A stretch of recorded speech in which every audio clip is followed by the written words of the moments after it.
Hello everyone, welcome to our YouTube channel. In this video हम discuss करेंगे Hess's law की application and second हमारा topic होगा heat of reaction at constant volume and pressure. ये एक important topic है। जब हमने पेपर एनालाइज किया था तब भी क्वेश्चन आया हुआ था इस टर्म से। ठीक है, लास्ट वीडियो में हमने डिस्कस कर लिया था कि हेसिस लॉ की स्टेटमेंट क्या है, उसका हमने मैथमेटिकली रूप में भी डेरिवेशन भी कर लिया था एंड रिएक्शंस भी कर ली थी। अब हम एप्लीकेशन पढ़ते हैं, फिर हम पढ़ेंगे कि heat of reaction constant volume and constant pressure भी क्या होता है, कैलकुलेट करेंगे। देखिए, इसकी आपका 2 मार्क्स में ही आता है वैसे हेसिस लॉ, तो उसमें आपको स्टेटमेंट वगैरह रिएक्शंस एंड 2 एंड 3 स्टेप्स आपके एप्लीकेशंस में बता सकते हो कि हेसिस लॉ की हेल्प से हम क्या कैलकुलेट कर सकते हैं। देखिए, फर्स्ट हम क्या कैलकुलेट करते हैं, एंथैल्पीज ऑफ फॉर्मेशन। देखिए, मींस डेल एच एफ की वैल्यू कैसे कैलकुलेट करेंगे हम, H of product minus reactant. हम एंथैल्पीज की वैल्यू गिवन होगी तो हम प्रोडक्ट में से रिएक्टेंट की वैल्यू माइनस कर देंगे तो हमारे पास एंथैल्पीज ऑफ फॉर्मेशन की वैल्यू निकलेगी। वैसे हम डायरेक्ट कैलकुलेट नहीं कर सकते रिएक्शन को देखकर, तो हेसिस लॉ की हेल्प से हम एंथैल्पीज ऑफ फॉर्मेशन कैलकुलेट कर सकते हैं। ये इसकी फर्स्ट एप्लीकेशन है। एंड सेकेंड एप्लीकेशन है इसके आपके पास एंथैल्पीज ऑफ ट्रांजिशन। देखिए, इसका मीन्स क्या है, मीन्स देखिए डिफरेंट ट्रांजिशन स्टेट होती हैं। जैसे आपका हम कार्बन की पढ़ते हैं, अलग अलग उसकी स्टेट होती हैं। जैसे डायमंड है, ग्रेफाइट है। जैसे आपका फॉस्फोरस की होती हैं, रेड फॉस्फोरस है, वाइट। तो अगर जैसे हमने मान लिया कि फॉस्फोरस है वो रेड से येलो फॉस्फोरस में जा रहा है तो उसकी ट्रांजिशन स्टेट चेंज हो रही है। ये प्रोसेस वैसे स्लो, तो वो ट्रांजिशन स्टेट को हम डायरेक्ट कैलकुलेट नहीं कर सकते, लेकिन जो हेसिस लॉ के हेल्प से हम एंथैल्पीज ऑफ ट्रांजिशन की वैल्यू कैलकुलेट कर सकते हैं। और इनके आपके बुक में न्यूमेरिकल भी दे रखे हैं। आपको कुछ प्रॉब्लम न्यूमेरिकल्स में तो आप कमेंट कर सकते हैं, I will solve this. And third application है इसकी आपके पास एंथैल्पीज ऑफ हाइड्रेशन। मींस हम एंथैल्पीज ऑफ हाइड्रेशन को वैसे डायरेक्ट नहीं कैलकुलेट कर सकते, लेकिन हेसिस लॉ की हेल्प से हम एंथैल्पीज ऑफ हाइड्रेशन भी कैलकुलेट कर सकते हैं। इसमें हम प्रेडिक्ट कर सकते हैं कि कितना आपका एंथैल्पीज का चेंज हो रहा है किसी भी रिएक्शन के लिए। सिंपल आपका जैसे डेल एच की वैल्यू होती है ना, डेल यू प्लस में del N G R T, या आपके पास del N number of mole मिलेंगे, कितने चेंज हो रहे हैं वह रिएक्शन की हेल्प से देख लेंगे। आपका आर गैस कॉन्स्टेंट होगा, टी टेम्परेचर की वैल्यू मिलेगी, एंड डेल एच की वैल्यू हम यहाँ से कैलकुलेट करके यहाँ से डेल यू भी निकाल सकते हैं with the help of Hess's law. तो ये उसके आपके अगर हेसिस लॉ का एग्जाम में आ जाता है तो सबसे पहले आप उसके स्टेटमेंट डिस्कस करेंगे, फिर आप रिएक्शंस की हेल्प से एंड देन आपका एप्लीकेशंस। स्टेटमेंट बता देंगे तब भी ठीक है, डिटेल में 1 या 2 लाइन्स बता सकते हैं हम एंथैल्पीज ऑफ फॉर्मेशन कैसे एंड ट्रांजिशन हाइड्रेशन में। अब देखिए, अब हमारा नेक्स्ट टॉपिक आता है heat of reaction at constant volume and constant pressure.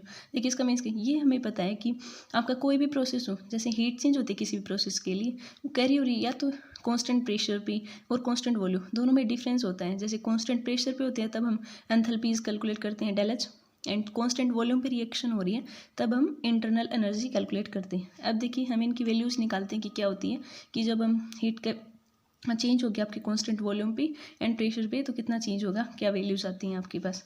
With the help of हम फर्स्ट लॉ ऑफ थर्मोडाइनमिक्स की हेल्प से हम कैलकुलेट करेंगे। अब देखिए, फर्स्ट लॉ ऑफ थर्मोडाइनमिक्स क्या होती है, internal energy del U is equal to Q plus W. Q heat, W work done, कितना हो रहा है आपके पास। ठीक है, अब हम एज्यूम करते हैं, ये हमने कैलकुलेट कर चुके हैं हम कि जो वर्क डन होता है उसकी वैल्यू कितनी होती है, minus P into del V. तो यहाँ से हम del U is equal to Q, work done की वैल्यू यहाँ पे पुट कर देंगे, कितना आ गया, माइनस पी डेल वी। यहाँ से आप क्यू की वैल्यू निकालेंगे तो कितना आ गया आपके पास, डेल यू प्लस में पी डेल वी। ठीक है, अब आपका ये प्रोसेस हो रहा है कॉन्स्टेंट वॉल्यूम पे। हम मान रहे हैं कि यहाँ पे हीट आपकी चेंज हो रही है कांस्टेंट वॉल्यूम, तो दैट मीन्स यहाँ पे जो डेल वी होगा वो जीरो होगा, कि कांस्टेंट वॉल्यूम में तो कोई चेंज आ नहीं रहा, तो डेल वी जीरो। यहाँ पे डेल वी जीरो करेंगे तो क्यू किसके इक्वल आ गया, डेल यू की। तो दैट मीन्स हीट का कांस्टेंट वॉल्यूम पे किसके इक्वल आ गई, डेल यू की। ये क्यू वी की वैल्यू होगी, आपसे पूछ लेते हैं एग्जाम में, कैलकुलेट करना। एंड सेकेंड हम पढ़ रहे हैं कॉन्स्टेंट प्रेशर पे, वो कैसे कैलकुलेट करेंगे। अब देखिए, हमें पता है कि एंथैल्पी किसकी इक्वल होती है, ये हम कैलकुलेट कर चुके हैं थर्मोडायनेमिक्स में, हमने डिटेल से पढ़ा था कि एंथैल्पीज क्या होती है, ऑल थिंग्स। देखो, H is equal to U plus P V. अब हम डेल एच निकाल रहे हैं, मीन्स चेंज इन एंथैल्पी, वो कैसे हो जाएगी, डेल यू प्लस में डेल पी वी। इसको कैसे रिटर्न कर सकते हैं, डेल यू प्लस में, देखो डेल्टा दोनों साइड जाएगा, एक बार पी इंटू डेल वी हो जाएगा एंड एक बार हो जाएगा वी इंटू डेल पी, एक बार डेल पी के साथ एक वी के साथ। यहाँ पे चेंज इन वॉल्यूम एंड यहाँ पे चेंज इन प्रेशर।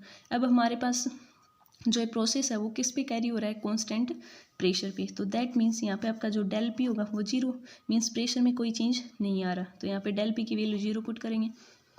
ठीक है, तो क्या थिंग्स आ गए हमारे पास, del H is equal to, यहाँ पे डेल यू था ना, डेल यू प्लस में पी इंटू डेल वी। ये तो थिंग्स जीरो हो चुकी है आपके पास, इतना आ गया।